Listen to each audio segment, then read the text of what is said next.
Hush was, I think it was Nick Simper who brought the idea to the band. It was a big sort of favourite in the discos, a big dance record, a version by, I think it's Billy Joe Royal, of a Joe South song. And we kind of took it on board because we just loved that. That's almost like a rock and roll samba kind of rhythm. And we just jammed around on it really for a while and decided that it was worth recording.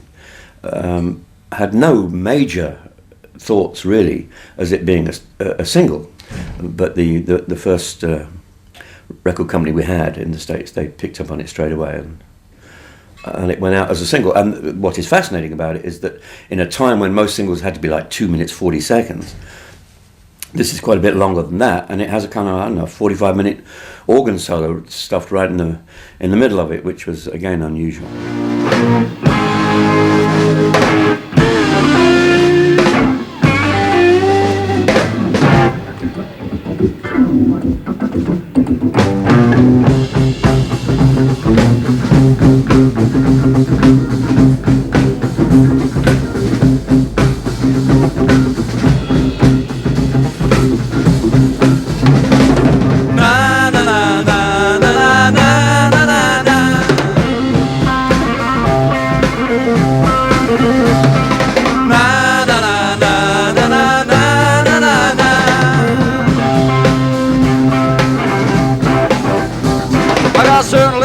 She's on my mind, no doubt about it, she looks so fine. She's the best girl that I've ever had. Sometimes she's gonna make me feel so bad. Na na na na na na na na na.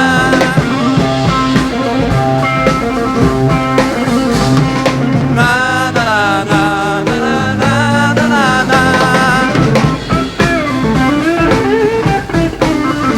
Listen, hush, hush, I thought I heard her calling my name. Hush, hush, she broke my heart, but I love her just the same. Now hush, hush, thought I heard her calling my name. Now hush, hush, I need her loving and I'm not to blame. Now, oh, in the morning, in the evening, oh, every day, gotta have it.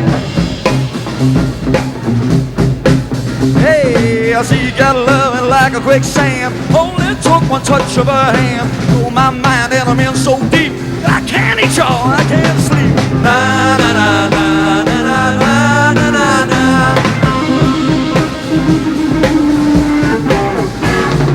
Na na na na na na na na na.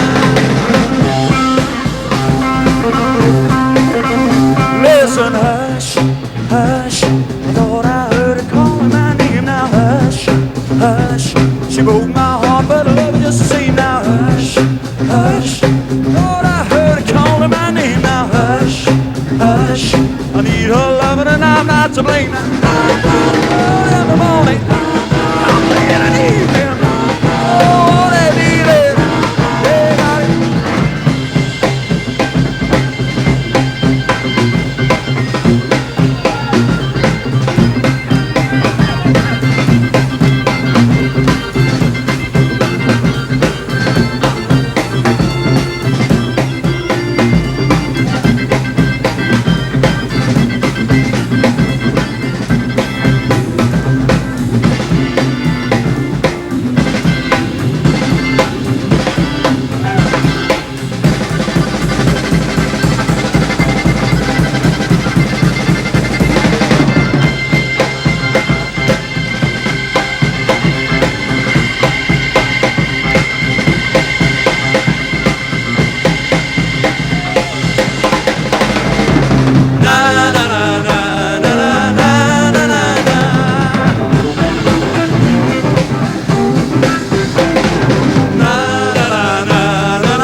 Almost unbelievable because no matter which way you looked at it, America was kind of the pot of gold at the end of the rainbow to most young bands.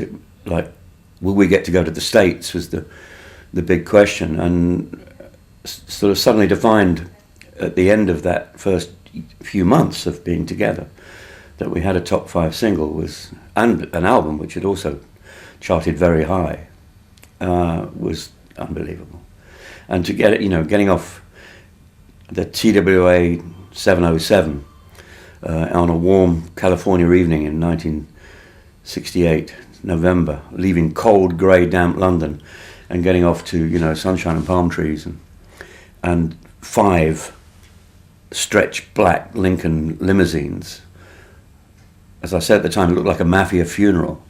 And in the back of each limousine was a pretty woman, which had been provided, by the record company to describe Los Angeles to us as we arrived. Nothing more nefarious than that, of course. We were asked to do quite a few strange things in the early 70s on German television. There was one wonderful occasion where we arrived at the studio for the run-through. I mean, don't forget, we were only probably miming something from In Rock. And on the TV set was this giant plaster of Paris statue of a naked woman, hollow. And the director came up and with immense glee and happiness and pride in his idea, he said, what you're going to do is you're going to get inside this statue and you are going to smash your way through the stomach out with axes, out of the stomach of this statue, and then you walk to your instruments and you start to play. Good, huh? And we went, no, I don't want to do that.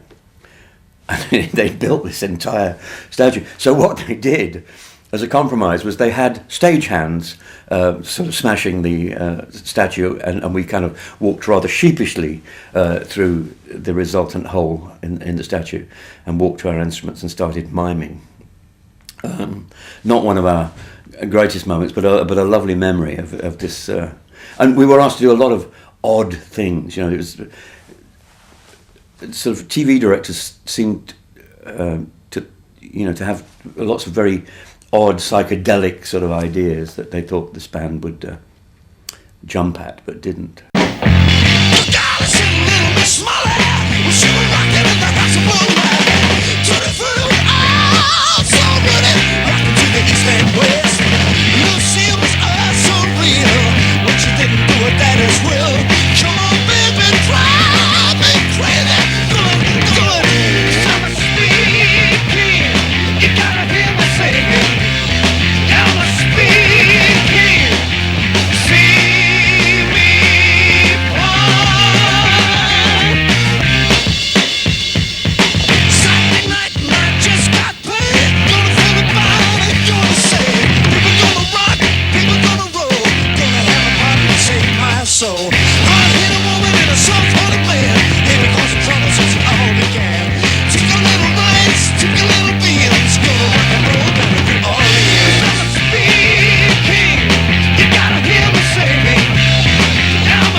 Child in Time wouldn't have existed without an American band called It's a Beautiful Day, who we'd played with on several shows in the States.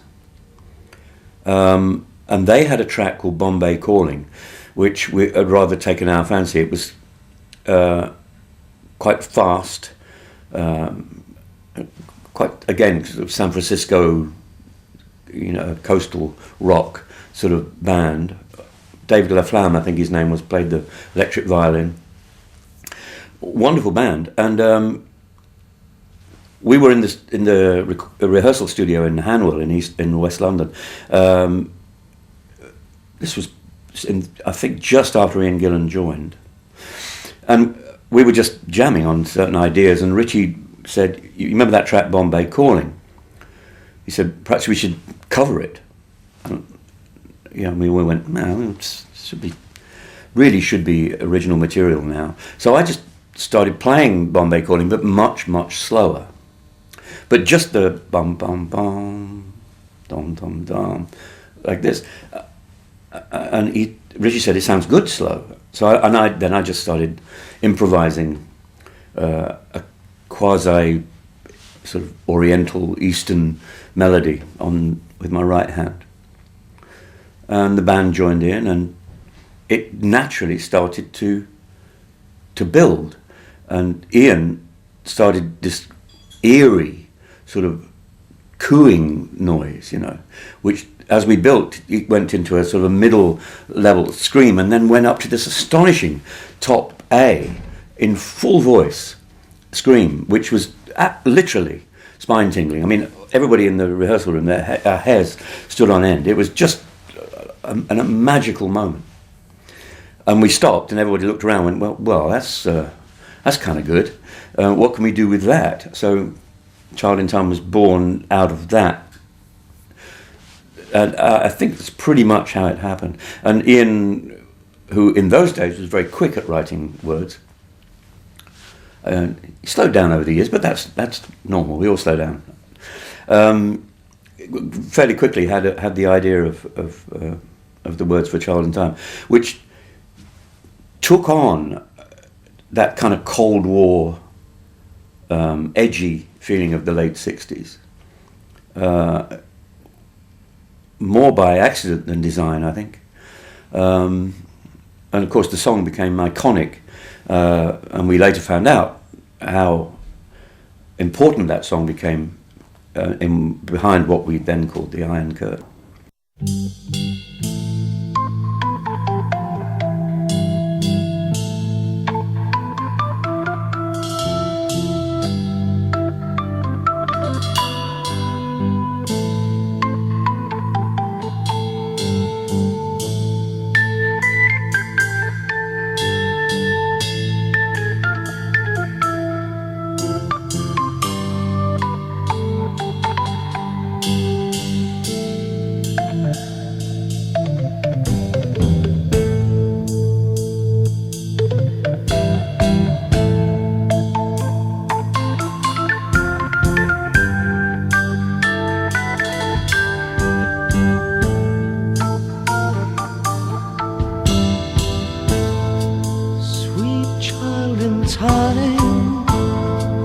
You'll see the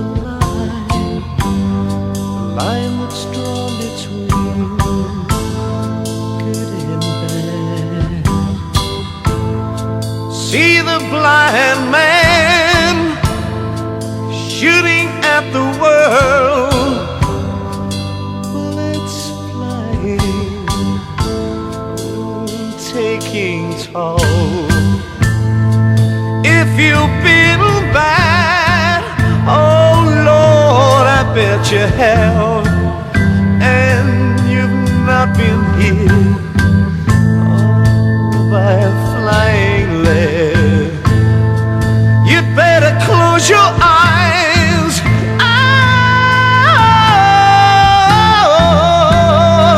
bow your head, wait for the ricochet.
lonely.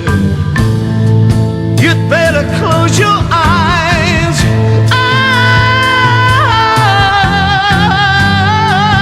Bow your head. Wait for the rain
because I now do Child in Time in my own show with an orchestra, and the song is still relentlessly powerful. It is a genuinely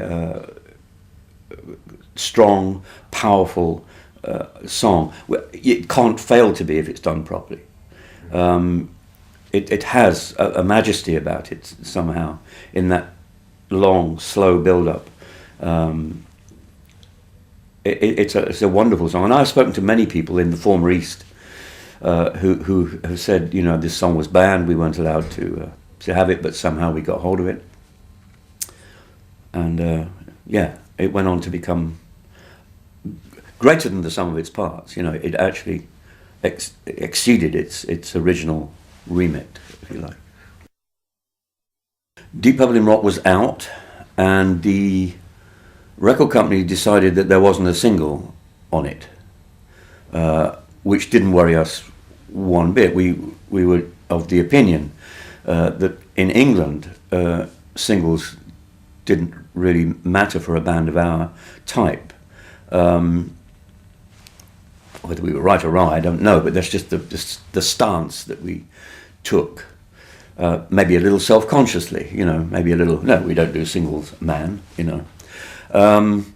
But the record company insisted, and so we were trundled into a studio in Queensway and told to write one. Well, you know, there's nothing less likely to make you write a single than that. You know, do it. You know, you've got 4 hours. So we went through all sorts of bits and pieces, found a couple of little odd ideas, but nothing that floated our boat particularly. So we did what all proper rock bands do, is we went to the pub. And the drink of the day, I believe, was Scotch and Coke. So we had a few of those. Weaved our way rather uncertainly back into the studio, and grinned at each other for a while. And then Ritchie said, again, what about that, that version of Ricky Nelson's Summertime from the Gershwin song? And we went, yeah. He said, well, there's a little riff under there, which but it just went around and around. So we kind of played it around and around, and it got very quickly very boring. One of us, who knows who, came up with the idea of putting a turnaround in it.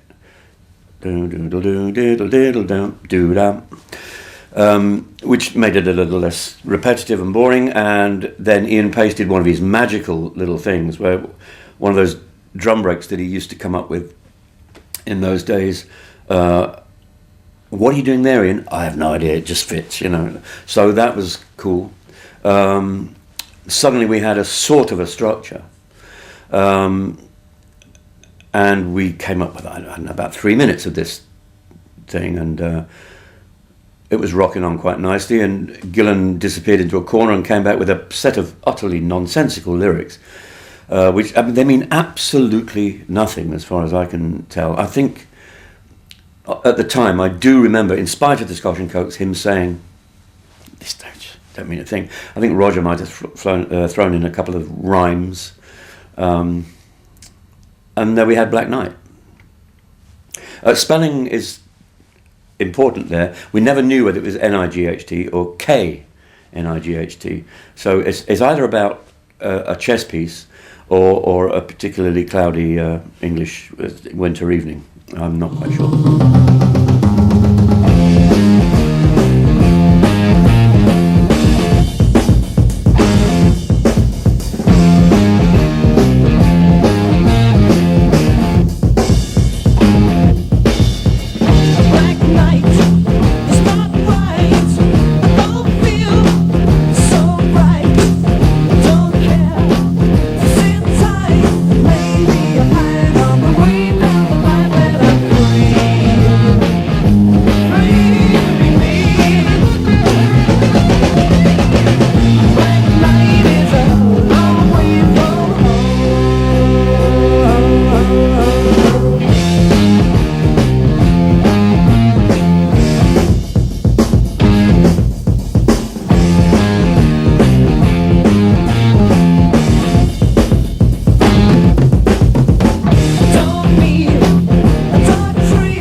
Strange Kind of Woman was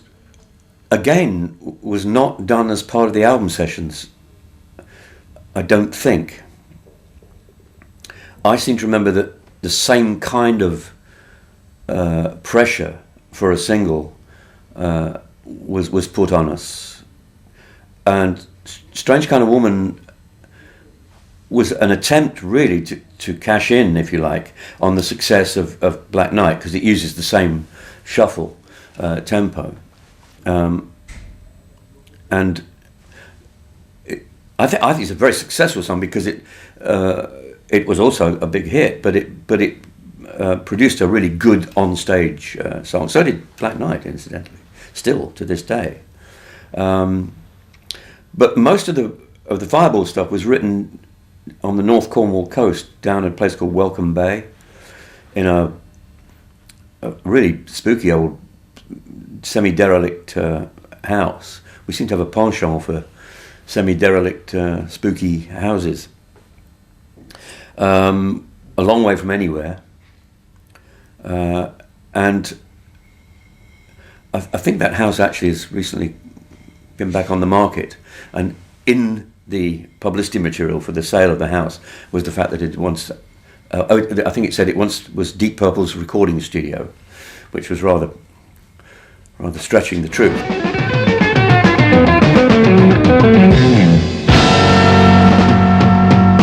There once was a woman, a strange kind of woman, the kind that gets written down in history. Her name was Nancy, her face was nothing fancy. She left a trail of happiness and misery.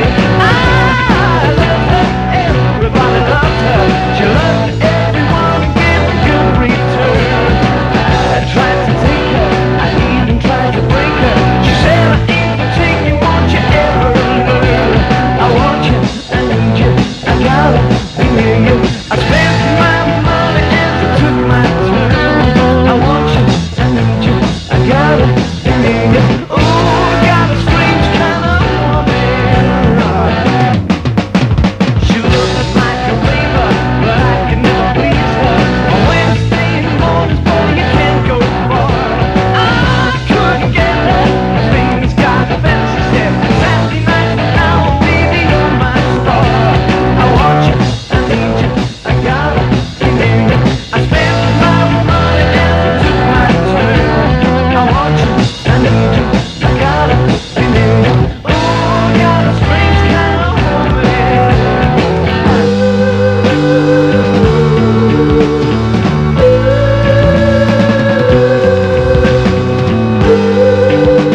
Demon's Eye again was considered as a single, and was a single in certain markets.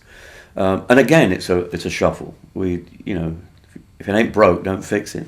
And that was the first time I think I used the RMI electric piano, which I discovered somewhere. So it's a slightly different sound.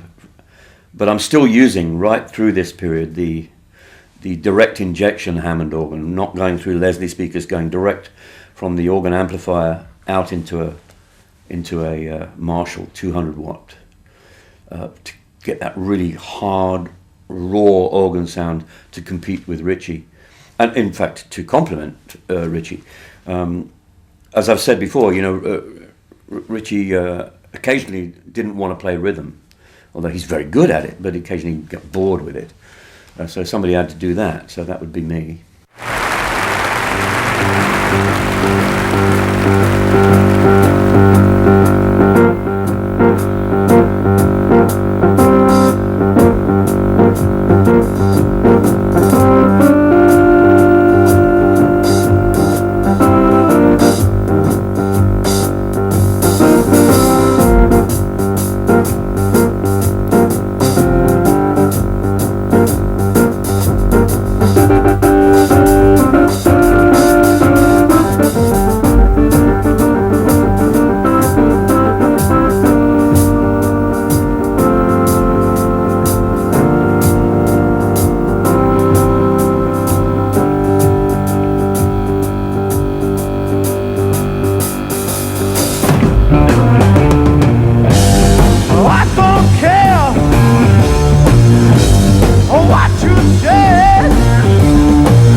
viel zu laut, die Purple viel zu laut. Früher, wo sie rausgekommen sind, waren sie noch viel progressiver und alles.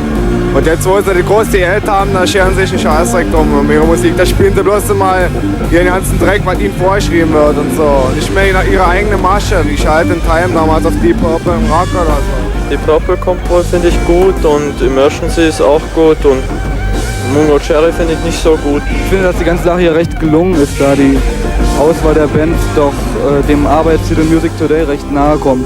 Also Mango Jerry haben immer den gleichen Stil, immer rumpa. Ich bin hier, um die Purple zu sehen.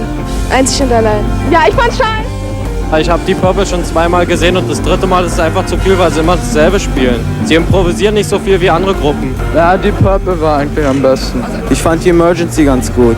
Naja, so wie es gebracht war, würde ich also nicht viel Geld für ausgeben. Best Swing Stone the Crowd. Klasse. Fürchterlich gefetzt. Für 13-Jährige. Für viel Rock.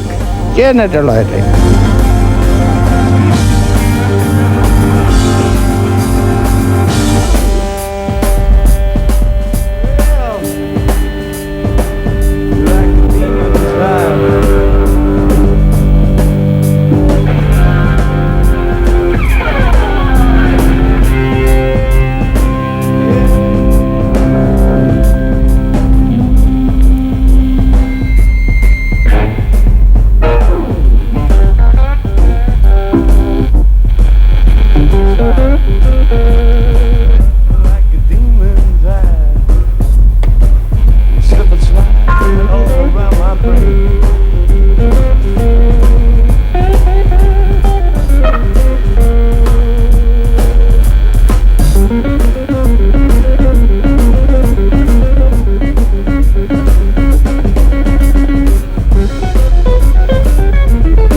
Well, it is said that Highway Star started in the back of a bus on the way down, I think, to Portsmouth,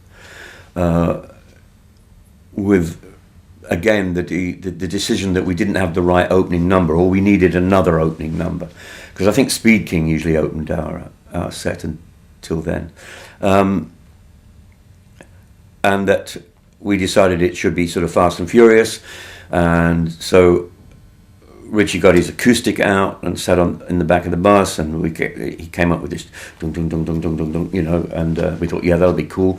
The story is that we tried it out at soundcheck and then played it that night. I'm not quite sure that is strictly true. It might be a touch apocryphal. We might have tried out something that became Highway Star, but I can't imagine that Ritchie and I would have worked out those rather complicated guitar and organ solo passages in the back of a bus on the way to Portsmouth. I think that was done later in the studio. But I think we probably played something that night that became Highway Star. Und jetzt kommen die Purple, auch live im Studio mit Highway Star.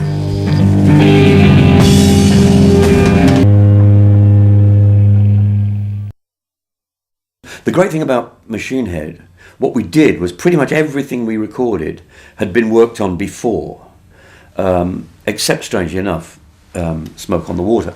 But we had a lot of really good ideas which we'd worked up in the rehearsal studio. And never before came up as a potential. We thought, well, this sounds like it could be a single. If they're going to ask us for a single again, which they, of course they were, then this would surely be the one. And I think that's why we continued to work on it. I think it's a terrific song, and it has a very, I think, wonderful middle eight. I love that half-tempo section in the middle. That's, to me, one of the best pieces about it. Die Purple unter dem Motto, auch für unsere progressiven Musikfans hat Disco immer etwas parat. Die Purple mit Never Before. The funny thing is, I thought that the whole world and his mother would know the story behind Smoke on the Water, but I still get asked.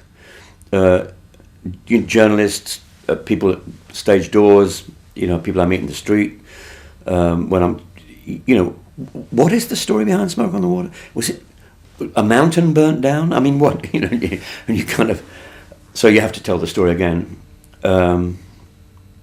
But what I love about Smoke on the Water is, if you want to know the story, listen to the words.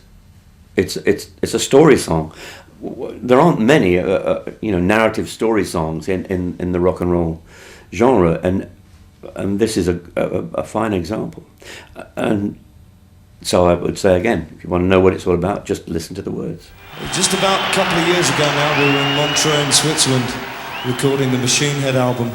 And this song here tells the story of most of the things that happened while we were out there, particularly the burning down of the casino the night we were there watching the show, and all the other affiliated hassles that we had over the period of time that we were there. Smoke on the Water, this one.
it's interesting the way a band looks at its material when it comes to singles,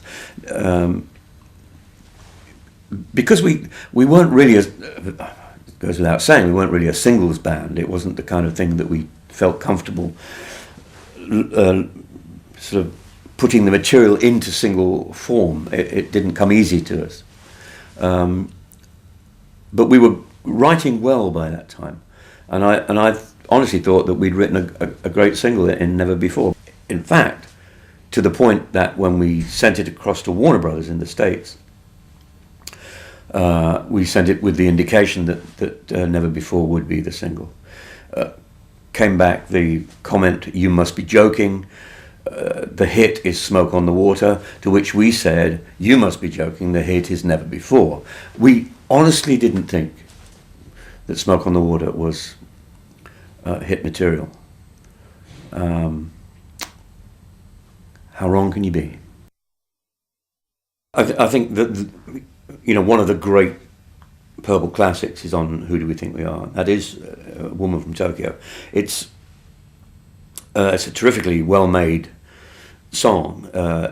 Another classic Blackmore riff to start it off, but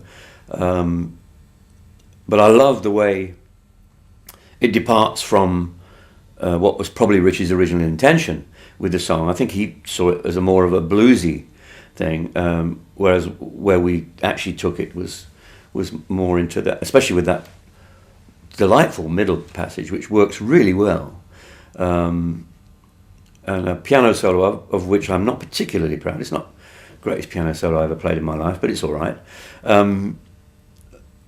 But made under very difficult circumstances.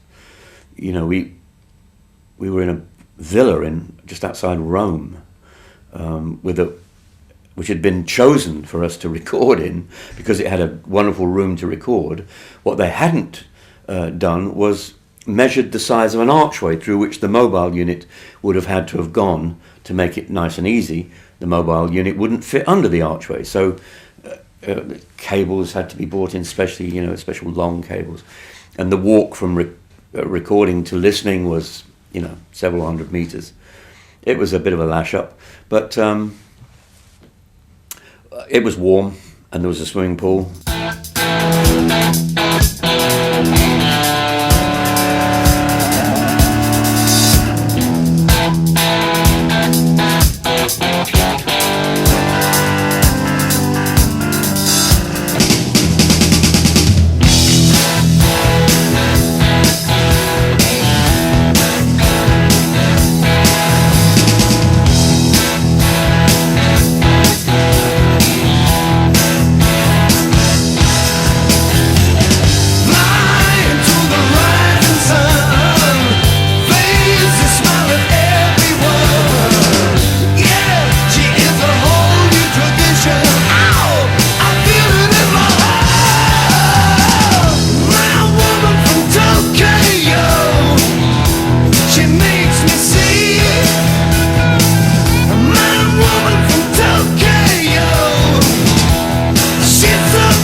Made in Japan started as an idea from the Japanese record company.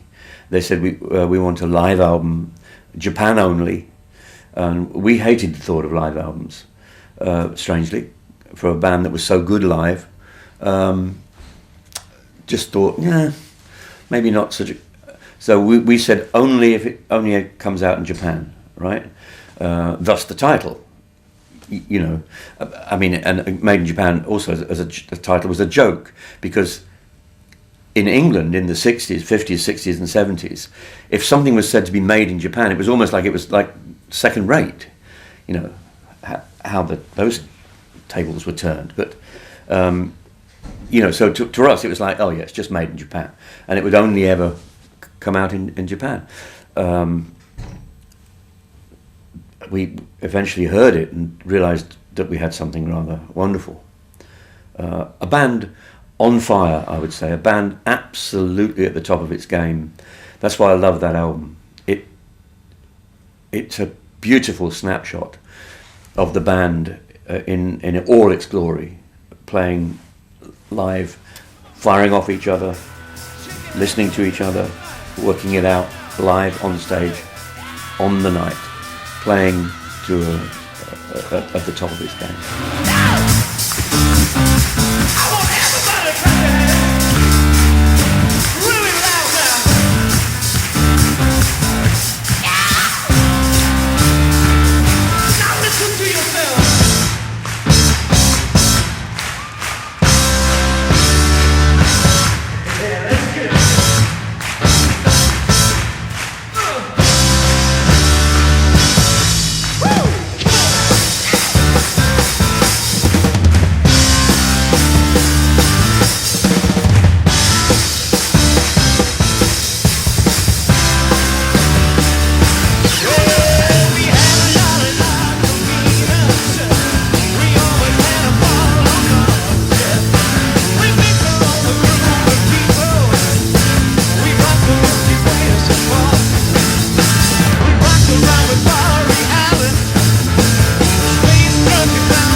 Say that one of the reasons Made in Japan is so successful and still sells, and people still rate it as one of the great live albums, rock albums. One of the reasons for that is the brilliance of our producer, of Martin Birch. Absolutely, under incredibly difficult conditions, to produce that. I think Burn is one of the high points of Purple's career. It's a terrific piece of work. It owes some of its thought and structure to Highway Star, in that again it was I think we wanted it to be an opening number that you could sort of burst onto stage and start with.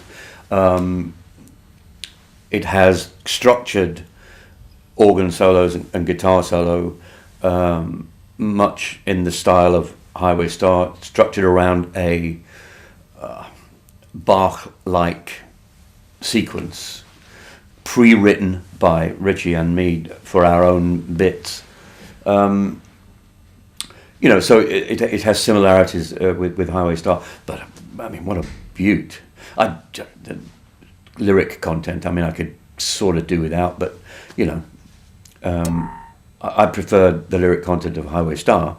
I really rather wish that one part of it didn't say, couldn't believe she was devil's sperm, and that does worry me slightly, because I'm not quite sure what that is.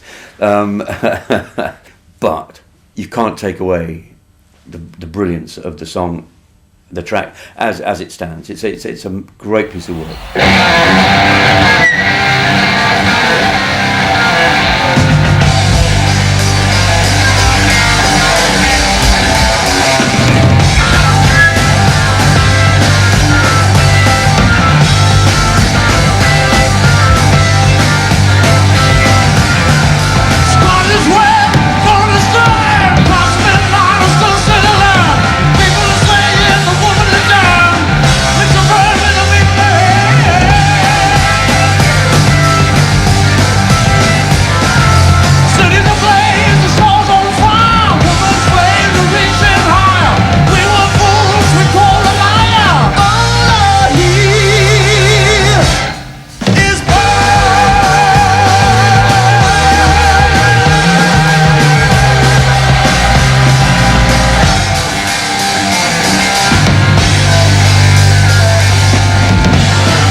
I think that it possibly first raised its head sometime during the Burn sessions. I think Ritchie didn't like it. I, however, think that it's one of the few tracks on Come Taste the Band that Ian Gillan could sing beautifully. It's not his lyric style, but I like the way the song moves. I think it's a terrific song. You Keep On Moving. This is a song for you all. A song for everybody. This is a song called You Keep On Moving.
The title track, it's a great rock song. You know, I mean, it's another terrific Blackmore riff. But again, lyrically, not my cup of tea. Coming out of nowhere, driving like rain. What is a Stormbringer, actually? I'm not terribly sure. I'm being a bit sniffy about it, but it's not my cup of tea lyrically, but it's a terrific track. In contrast to the opening of Sunbury, today the sun shone, as if in a feeble way it was trying to make up for the winter conditions of the past 3 days. But despite the weather, the hassles and the one or two knockers, Sunbury went ahead. And what's more, for those who attended, it was a swinging success.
It's like you're packing in for the day. Yeah. Did you enjoy Sunbury? Yeah, no worries. What was the best thing about Sunbury?